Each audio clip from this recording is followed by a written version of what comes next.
aéreo, está el despliegue del dispositivo táctico de las unidades a través del área de responsabilidad. Si no me equivoco, también hay amenazas que básicamente son de control de orden interno de ilícitos. Y también está la composición del Estado Mayor y está la dimensión de la fuerza, la organización administrativa, y no sé si algo de eso les ha quedado alguna duda o necesita que profundice más.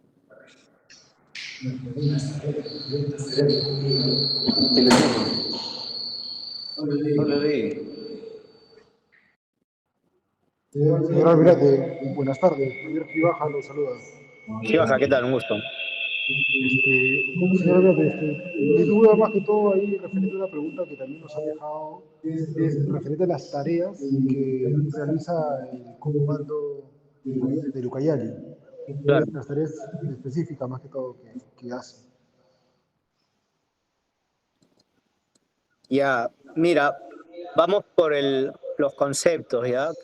Para mí los conceptos doctrinarios son importantes porque cuando tú creas un comando operacional es porque has hecho un análisis del dimensionamiento de la fuerza, ¿no? Tú tienes que dimensionar la fuerza de acuerdo a amenazas, de acuerdo a capacidades, de acuerdo a una hipótesis de conflicto. Entonces, cuando tú tienes toda estrategia mínimo necesita dos bandos, ¿no?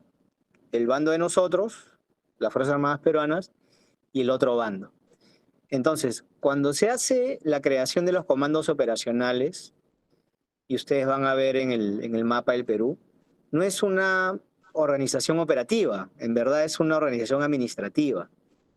¿Por qué? Porque lo que hacen es más o menos superponer las antiguas regiones militares, superponer las zonas navales y superponer las alas, ¿no? Las alas, en este caso la ala aérea número 4, que es de Ucayali. Tengo el COAR, que es el Comando de Asentamiento Rural del Ejército, y tengo la Comandancia de la Cuarta Zona Naval, que quedó con los rezagos, la organización de los rezagos de la época del terrorismo, ¿no? Con bases de control territorial a lo largo de los ejes principales, ¿no? Tanto eje fluvial como eje terrestre, que son las vías de comunicación, ¿no? Al final son líneas de aproximación. Entonces, ese es un problema para funcionar como comando operacional en sí, porque el comando operacional, la dimensión de la fuerza no se crea bajo ningún tipo de modalidad que tú deberías, se llama esto, un ratito,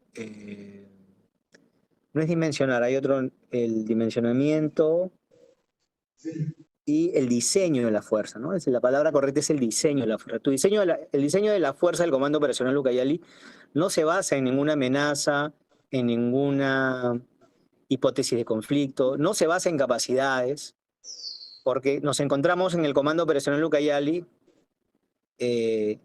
ante organizaciones ya formadas con anterioridad. Entonces, es difícil funcionar así, ¿no? Ahora, ¿quién es su instructor de ustedes? ¿Quién es el que lleva este curso?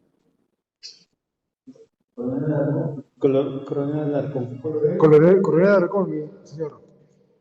Coronel Alarcón del Ejército. ¿Está en actividad o en retiro? No, está en retiro, es docente de la escuela conjunta. Ya. Entonces, quizás el coronel Alarcón no le guste ese... Hay que tener cuidado ahí con los instructores, porque tú puedes dar una ponencia buena, pero si al coronel no le gusta lo que están hablando, hay que tratar de manejarlo de alguna manera, ¿no? Entonces, ¿qué pasa?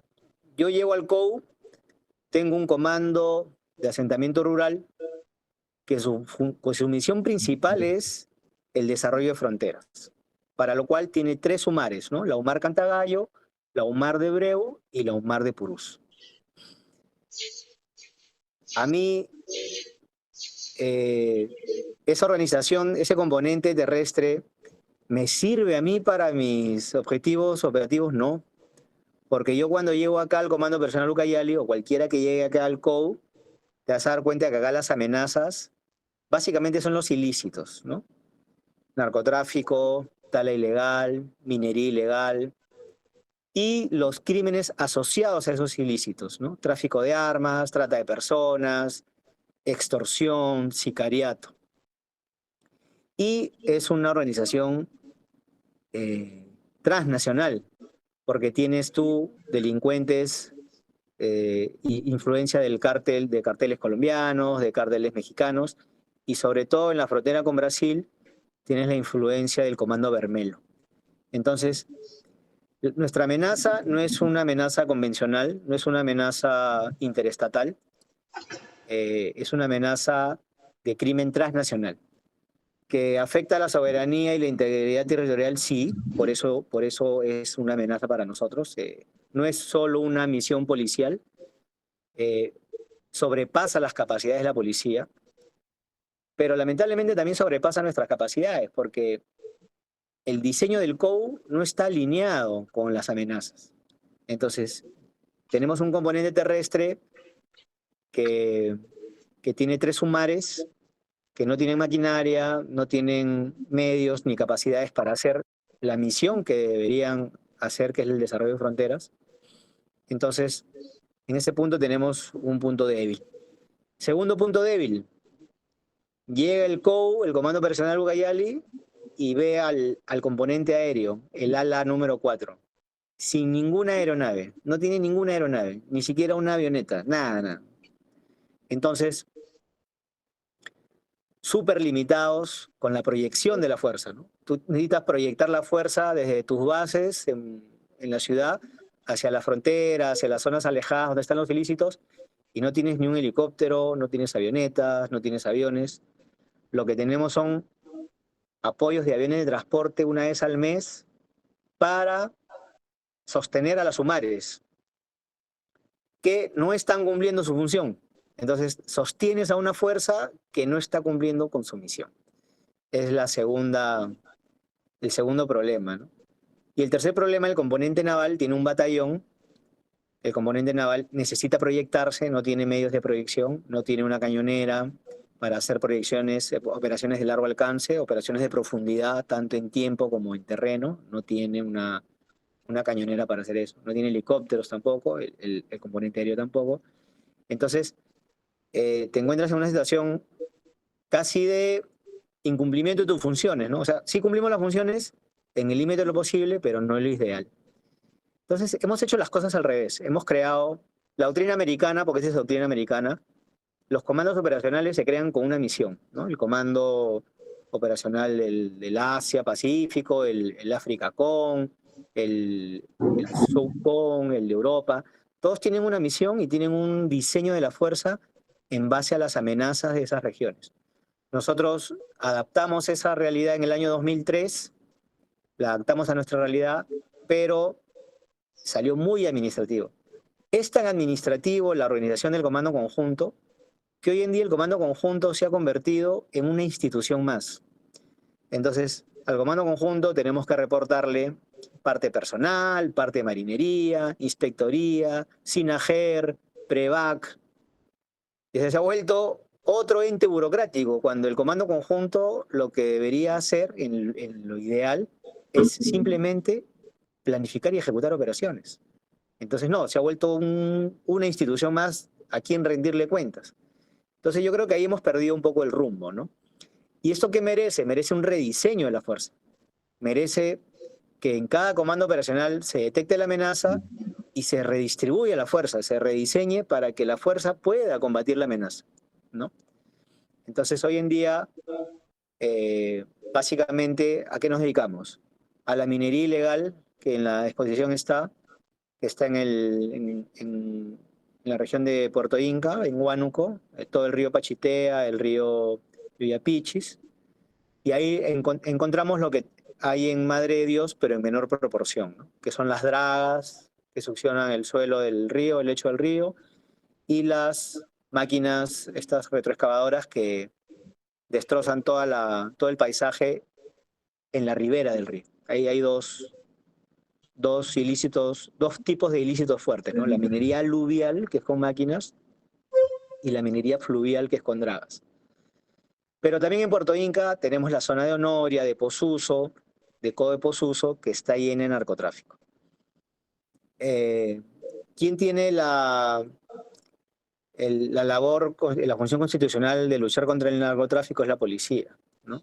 Entonces, la policía, la DINANDRO básicamente se encarga de eso. Dentro del COU tenemos dos áreas que están permanentemente en estado de emergencia, que se renuevan desde el año pasado, que es la provincia de Puerto Inca y el distrito de Cepagua. Cepagua es una zona muy cerca ya al Cusco, es una zona de influencia del Braen, que mucha droga y muchos delincuentes narcoterroristas, Cepagua es como una zona de descanso y una zona de comercio de la droga. Cepagua también está en zona de emergencia, bajo control de la Policía Nacional. Y cuando tú declaras una zona de emergencia bajo control de la Policía Nacional, las Fuerzas Armadas no pueden actuar de oficio. Tienen que actuar bajo requerimiento de la policía. Y en verdad la policía no nos requiere para nada. Parece que ellos prefieren trabajar solos por algún motivo. Entonces, ahí nuestra acción contra el narcotráfico es un poco limitada. Donde tenemos mucha presencia en la tala ilegal, tanto como en la minería ilegal, pero en el medio fluvial. ¿Por qué en el medio fluvial? Porque coincide, y esto no es del COU, coincide que dentro del área fluvial está la Dirección de Capitanías y Guardacosta de la Marina, que es la jefatura del Distrito de Capitanía número 4, que es otra normativa, otra ley. La autoridad marítima y fluvial se rige bajo otras normas, son muy parecidas a la de las instituciones, pero ella es una norma más técnica. Entonces, ahí sí tenemos medios, tenemos lanchas, tenemos al batallón que opera. Entonces, nuestros logros operativos se circunscriben al área del río, ¿no? Y con medios de la autoridad marítima que los usamos también como si fueran del COU, porque al final todo está en una misma bolsa. ¿Qué sería lo ideal? Lo ideal sería tener 2 helicópteros, gente entrenada en operaciones cilindras-portadas, 2 helicópteros a tiempo completo, y poder nosotros recuperar el control territorial que hoy en día lo tiene, por ejemplo, el Comando Vermelo en la frontera con Brasil, en la zona del río Abujao, ¿no? Que es una zona donde prácticamente esa zona fronteriza el control lo tienen los brasileros. Entonces, eso sí sería un buen misionamiento, pero no tenemos los medios para eso. Lo que hemos hecho ahora es coordinar con la DINANDRO. La DINANDRO, por ejemplo, este fin de semana nos va a apoyar con 3 helicópteros. Vamos a embarcar gente del batallón de infantería marina y nos vamos al Abujao a ver un tema de minería ilegal y de narcotráfico. Pero no es lo ideal porque la policía no siempre está presta a apoyar con aeronaves. Lo ideal sería que como COU el componente aéreo tenga 2 helicópteros, sean Mi-17, 171, o sean los tipo UH-1, cualquier helicóptero que te permita llevar al menos 15 hombres, ¿no? O sea, entre 2 helicópteros pequeños, aunque sea, para tener una unidad mínima táctica de maniobra para golpear ya sea laboratorios de droga o todo lo que es minería ilegal, las dragas o las maquinarias, ¿no? ¿Hasta ahí algún comentario, alguna pregunta? Señor, buenas tardes. Yo quisiera saber usted cómo integra ese comando unificado cuando de repente hay estos casos de frente interno, ¿no? Yo sé que para frente externo también son los mismos actores, pero ahorita no hay mucha precedencia tanto en frente externo, solamente en este grupo de crimen transnacional, ¿no? Pero, ¿cómo usted, dentro de su tren de operaciones, por ejemplo, se integra usted con esos organismos públicos, ¿no? O sea, hay una Ya, mesa directiva, un comando mira, unificado. sí, el COU tiene ya per se tiene un Estado Mayor conjunto, ¿no? Y los jefes de componente son coroneles, ¿no? El coronel jefe del componente terrestre, el jefe de componente aéreo son coroneles. Entonces, reunimos al comando conjunto damos las órdenes. Por ejemplo, donde hemos actuado, sí como fuerza conjunta, ha sido en la conflictividad social que hubo ahora a principios de año. Entonces, tenemos reuniones de coordinación como Estado Mayor, damos, distribuimos las áreas de responsabilidad, cada componente, por ejemplo, el aeropuerto, las hidroeléctricas, las centrales eléctricas que son a gas, todo lo que es puntos críticos y servicios públicos esenciales, es fácil, eso es fácil porque dentro de la organización del COU se emiten las órdenes, se emiten las órdenes de operaciones, se dan las órdenes para que la fuerza distribuya, releve la seguridad cada cierto tiempo y tener un refuerzo por si acaso, ¿no? Una reserva por si acaso. No hemos entrado al choque, no hemos entrado al choque como sí pasó en Ayacucho o en Puno. Acá la policía, felizmente en el Ucayali, la población es bien tranquila, algunos cuantos, pero no hay necesidad de que las Fuerzas Armadas ingresen al choque.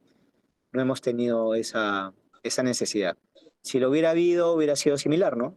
Se dan las indicaciones, se dan la distribución de los dispositivos tácticos y comienza a ejecutarse.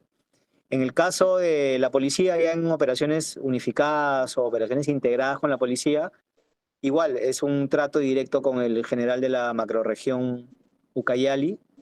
Se le solicita a él apoyo o al revés, o él solicita apoyo, porque no toda la zona del Ucayali está en zona de emergencia. Como les digo, solamente está Cepagua y Puerto Inca, que ya no es Ucayali, es Huánuco. Hay un problema ahí porque ya las autoridades de Puerto Inca ya es otra región policial, es otro distrito fiscal, entonces hay que hacer coordinaciones ahí también. Y normalmente tenemos varios comités, ¿no? Acá en el Ucayali. Tenemos el comité que los preside el gobierno regional, el comité de lucha contra la tala ilegal, el comité de lucha contra la minería ilegal.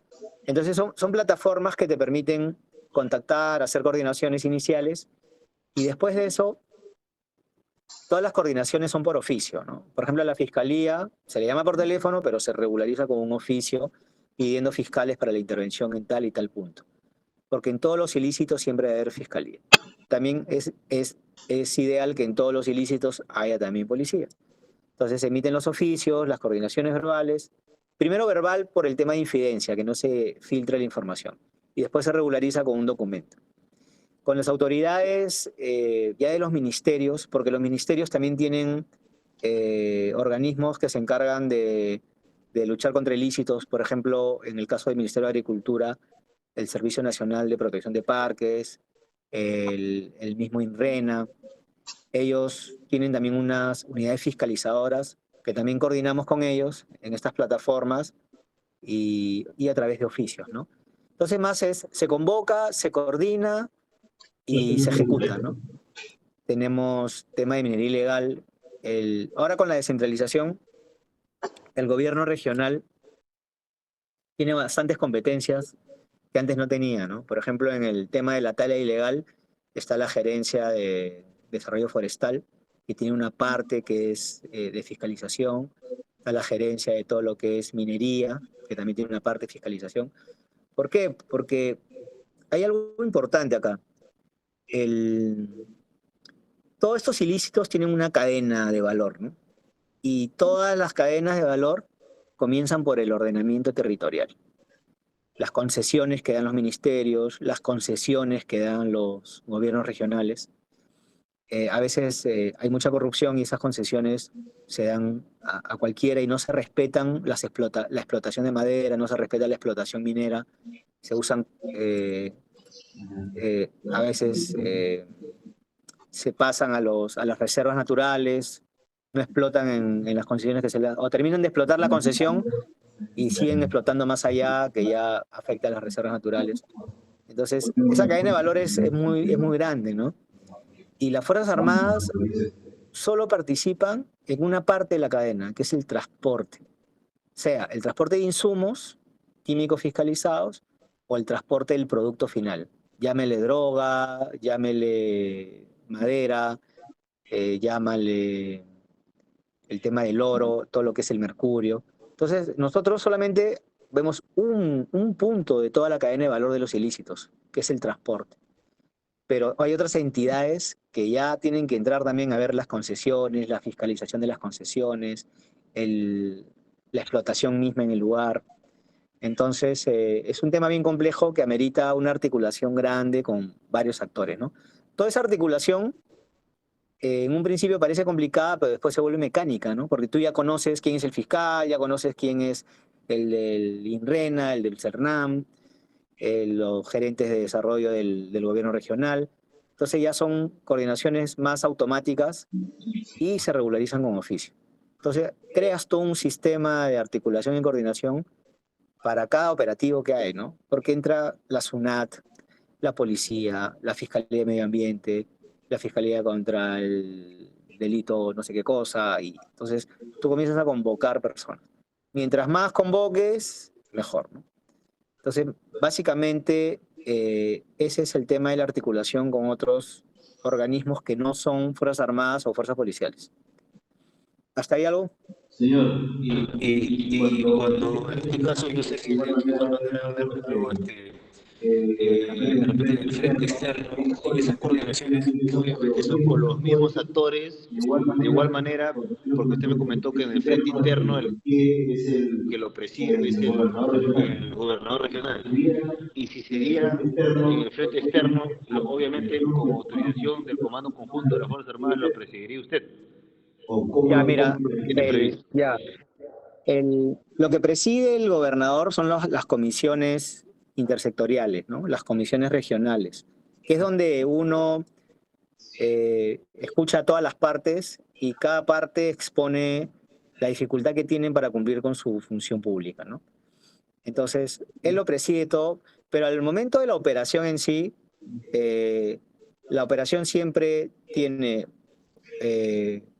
un jefe militar o un jefe policial y la fiscalía que acompaña, ¿no? Ahí en las operaciones el gobernador regional ya no tiene nada que ver, ya. El que preside estos comités son plataformas de coordinación, de conocimiento, plataformas de intercambio, experiencias, pero ya en el campo las operaciones militares o policiales las lleva a cabo un militar o un policía. En la hora de operaciones sale quién es el OCE del evento. Y el fiscal siempre acompañado, ¿no? Cuando no está el fiscal por control remoto, por teléfono, si han estado en el BRAE, cuando hay incautaciones en el BRAE, todo es por teléfono y el fiscal autoriza, ¿no? Entonces, pero el tema de ilícitos es un tema que tiene una normativa en la policía y tiene una normativa en la autoridad marítima, ¿no?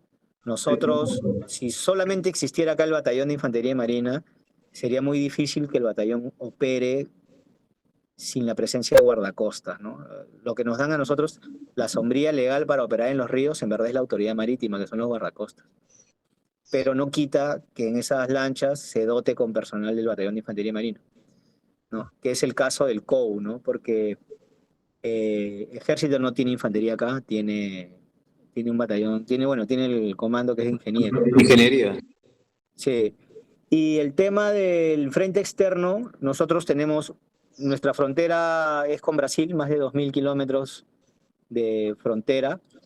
La amenaza de Brasil, más que una amenaza militar, es una amenaza de expansión pacífica, ¿no? Esta política que tiene Brasil de tener carreteras hasta el punto de frontera y cada pueblo del punto de frontera tiene hospital, colegio, servicios. Eso es la verdadera amenaza, ¿no? No es una amenaza con armamento o con poder militar, ¿no? Es una amenaza que tu población, que no tiene ningún servicio en frontera, se pase al lado brasilero y sus hijos nazcan en Brasil y comiencen a poblar ciertas zonas del Perú y al final sea un problema como son problemas que pasaban hace un par de siglos, que esa zona se independizaban y se querían ir para el otro lado porque casi todos eran brasileros, todos los servicios que recibían eran de Brasil, no hay accesos de infraestructura vial hacia esa zona desde el Perú, toda la infraestructura vial tiene acceso desde Brasil. Entonces, esa expansión media pacífica, pero que es agresiva, esa es la amenaza, ¿no? En caso de un conflicto hay toda una normativa, ¿no? Para lo que es las operaciones, ¿no? Se declara un estado de sitio, un estado de guerra, el presidente lo declara y se nombran los comandos operacionales o los comandos eh, de fuerzas conjuntas y se les asigna una área de responsabilidad y ahí es muy diferente, ¿no? Sí, señor. Correcto, muchas gracias. ¿Qué Señor, buenas más? tardes. Por mayor Zúñiga, agradeciendo por el tiempo que se toma para podernos exponer. Mi pregunta va a Hola, lo señor, ¿qué siguiente, tal? Dime. señor. Estaba escuchando atentamente sobre las pequeñas diferencias que tal vez las Fuerzas Armadas pueden tener en esa zona con la Policía Nacional. Pero sin embargo, sabemos que para todo lo que es frente interno, lo que usted llama, ¿no? La minería ilegal, la tal ilegal y todos los otros ilícitos que se puedan presentar, por ley, creo que siempre tiene que estar presente la policía e inclusive hasta la fiscalía, ¿no? Tal es el caso que por ahí estaba viendo que, por ejemplo, en La Pampa, en Madre de Dios, han llegado a tener como una especie de alianza entre esas tres instituciones para poder salir a operar o a hacer las acciones militares en La Pampa, ¿no? Combatiendo todos esos ilícitos.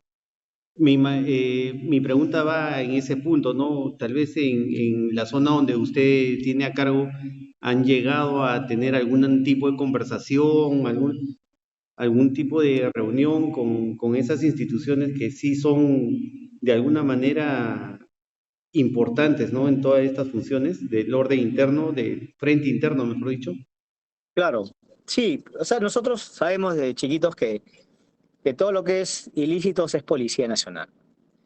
Eh, pero ya la policía es rebasada y la ventaja que tenemos, hay una ventaja acá que nos la da la autoridad marítima, que muy pocos la conocen, ¿ya? Porque no tienen por qué conocerla, pero es un tema interesante, ¿no? Buscan en la ley. La autoridad marítima es que es la Marina, pero bajo el sombrero de la Dirección de Capitanías y Guardacostas, los guardacostas. eh, tienen tienen la facilidad de hacer operaciones sin necesidad de fiscal. Ahora, eh, sí tiene que estar el fiscal cuando incautas, o sea, pero no tiene que estar contigo en ese momento. O sea, tiene esa facilidad, o como, es como si fuera la policía nacional, ¿no? Estás en tu patrullero, encuentras un ilícito, no necesitas estar con un fiscal. Simplemente actúas en fragancia, lo detienes, y una vez que lo detienes, ahí recién lo convocas al fiscal, ¿no? Entonces tenemos esa maniobrabilidad, esa facilidad de operar y de hacer golpes sin necesidad de estar el fiscal.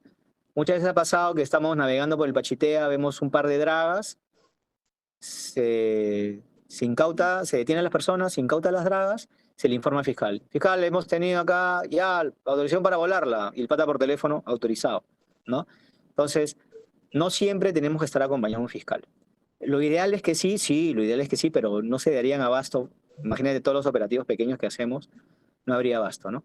Igual sucede en el BRAE, ¿no? Cuando salíamos en el BRAE a patrullar y encontramos en el camino una poza de maceración, un laboratorio, lo incendiabas, pero antes lo llamabas al fiscal, ¿no? Y el fiscal por teléfono te decía autorizado. Entonces, hay esa facilidad. Pero no quita que no existan mecanismos de coordinación con ellos. Sí, con ellos nos reunimos todas las semanas con los fiscales, sobre todo con el FEMA, que es medio ambiente. Les contamos más o menos, no con exactitud, porque siempre hay mucha filtración, dónde vamos a operar, qué vamos a hacer y que estén atentos al teléfono, porque en cualquier momento lo vamos a llamar para pedir autorización para proceder a destruir lo que se ha encontrado, ¿no? Porque cuando tú encuentras madera, tienes que destruir la madera y no le incautas porque no hay cómo subirla. Son 500 troncos que tienes que destruirlo. Cuando encuentras dragas, las destruyes. Cuando encuentras maquinaria, las vuelas. Ahí tenemos explosivistas, igual las dragas. Pero el fiscal está al teléfono, ¿no? Eh, Nunca hemos volado nada sin que el fiscal no sepa. O sea, siempre al final es autorización del fiscal.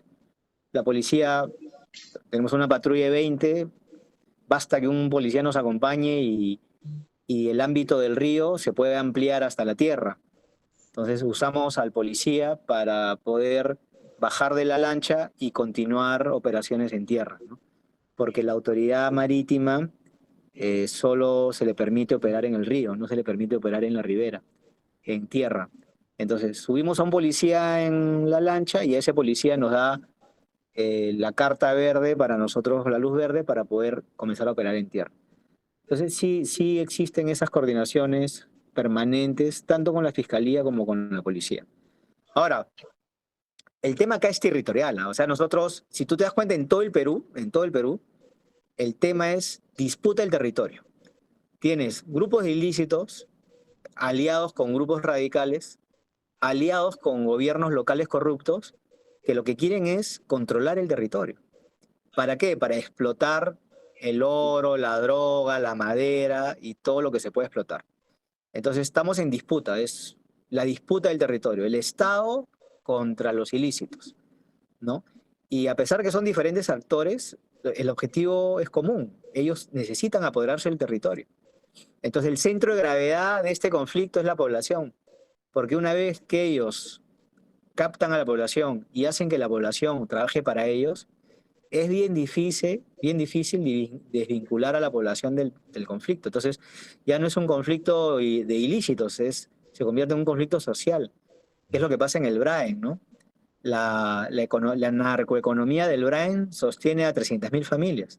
A ver, trata de quitar a esa gente el narcotráfico. O sea, no pueden pagar la universidad de sus hijos, no pueden pagar sus cosas, sus carros, todo lo que hemos visto cómo ha avanzado el Braen en los años por la economía del narcotráfico. Madre de Dios igual, tienen miles de personas amarradas al oro. Entonces los ilícitos saben muy bien eso. Mientras más población comprometan en sus labores ilícitas, es más difícil que las fuerzas del orden logren vencerlos. Entonces, en esta disputa territorial, lamentablemente, si ustedes ven las cifras, la estamos perdiendo. Y las cifras son claras, ¿no? Hectáreas de hojas de coca cultivadas cada vez son más, bosques deforestados cada vez son más hectáreas, deforestación por minería ilegal está creciendo, crece el ilícito, crece la población involucrada y es cada vez más difícil. Entonces lo que nosotros tenemos que es diseñar estrategias para que ese centro de gravedad de la población, sacarla del problema, pero a ver, ahí hay que ingeniarlas, ¿no? ¿Cómo hacemos para volver a ganar el control territorial? Porque yo puedo poner 500 bases en el BRAE, pero el control del territorio no lo tengo yo. En el núcleo duro, en el Vizcatán, el control territorial lo tiene Sendero Luminoso, porque Sendero pone autoridades, Sendero autoriza quién entra y quién sale de esos poblados, reparte las tierras, quién siembra, quién no siembra. El control territorial no lo tienen las fuerzas del orden. Nosotros tenemos un control territorial ficticio, ¿no? En base a destacamentos, a bases aisladas, que al final lo único que hacen es protegerse a sí mismas, ¿no? Porque ni siquiera a veces salen a operar. Entonces, ese fenómeno del BRAE se va a comenzar a replicar en el Putumayo, en Huánuco, en Puno, en Madre de Dios, en el Ucayali. Entonces, se nos pueden venir varios BRAEs encima en poco tiempo. ¿Algo más?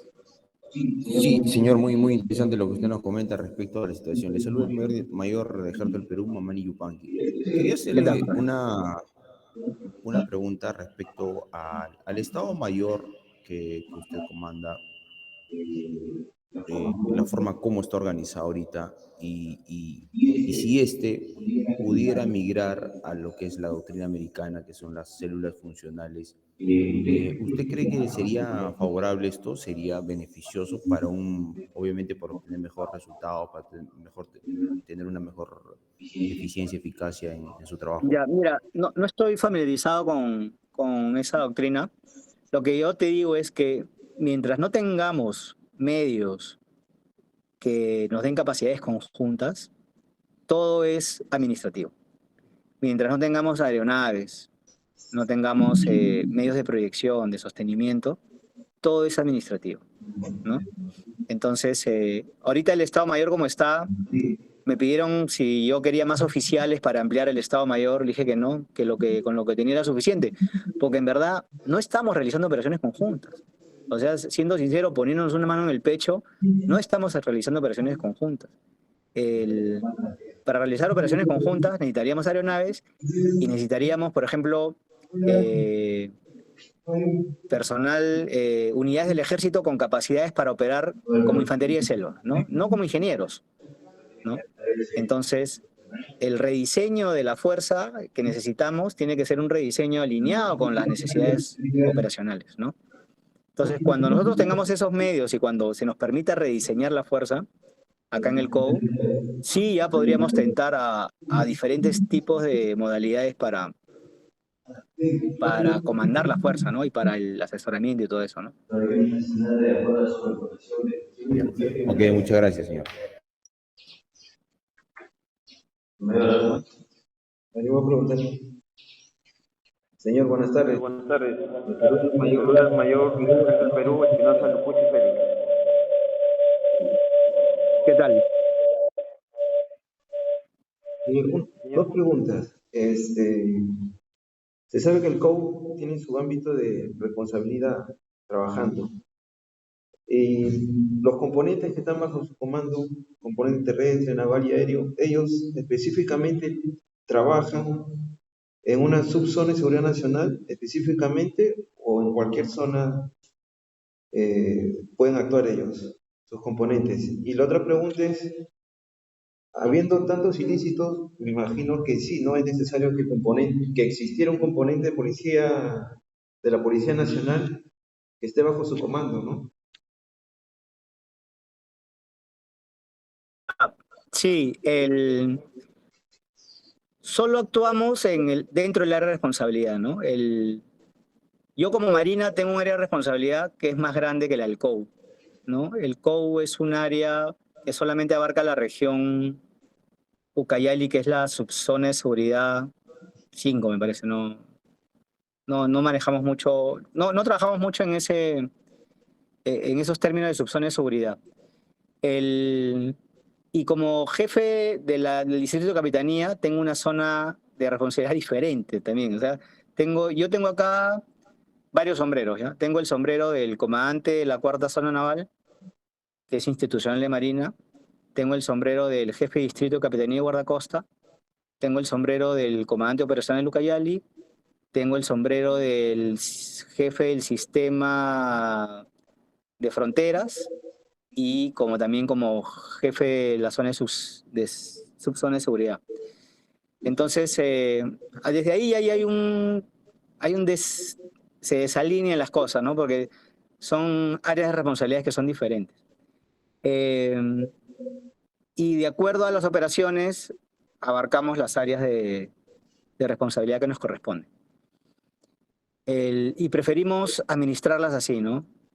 Como Marina, yo opero dentro del área de responsabilidad que la Marina me ha asignado como comandante de la cuarta zona naval. Como jefe del distrito de capitanía de guardacosta, opero dentro del área que la dirección de capitanía y guardacosta me ha asignado, ¿no? Que puede ser transversal a varias zonas de subzonas de seguridad. Y como COU, opero dentro de lo que es solo la región Ucayali. En lo que es la policía, tienes razón. Mira, cuando yo le decía la otra vez al jefe del comando conjunto, ¿no? De nada nos sirve declarar en emergencia una zona durante un año si no vas a hacer nada, pues, ¿no? O sea, no puedes tú renovar esa declaratoria cada 30 días cuando no haces ni una operación. Lo ideal sería, declaramos en emergencia una zona durante 60 días, pero esos 60 días operas, ¿no? No estás, al final es una finta, ¿no? Porque declaramos en zona de emergencia Cepagua, contra los ilícitos, la criminalidad, puta, y nadie hace un puto operativo. Entonces no tiene ni un sentido. Y la tienes un año en zona de emergencia y con 0 operaciones. Entonces la idea es, declaras en emergencia, pero no lo pones bajo el control de la Policía Nacional, porque la Policía Nacional tiene otro tipo de criterio para las operaciones. Entonces, y la Policía Nacional nunca nos pide apoyo. Entonces estamos supeditados, declaran en zona de emergencia Cepagua, Puerto Inca, y tenemos que esperar sentados o tengo que jalarle el pantalón al general de la policía, oye, ya pues pídeme apoyo, ¿no? Y de eso no se trata. Yo creo que toda zona declarada en emergencia ya sobrepasó la capacidad de la policía. Toda zona declarada en emergencia. Entonces, por lo tanto, toda zona declarada en emergencia en el Perú debería ser bajo el mando de las Fuerzas Armadas. Y con un comando unificado, con un componente policial al mando del... Lo que pasa en el BRAE, ¿no? En el BRAE, por ejemplo, es así. Pero el BRAE no es un buen ejemplo tampoco, pues, ¿no? Porque ya llevamos 16 años en el BRAE y a pesar de algunos logros operativos importantes, pero la situación está igual.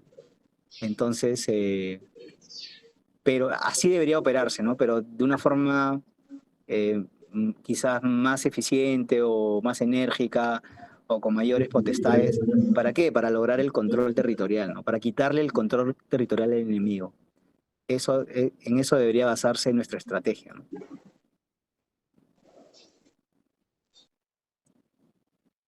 ¿Algo Ya, más? señor.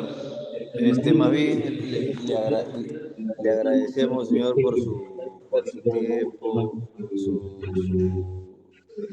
disponibilidad que nos ha brindado, señor. Y más bien, no sé si dentro de sus archivos de repente me podría enviar alguna exposición de esas coordinaciones bilaterales que usted hace con los organismos públicos, organismos privados,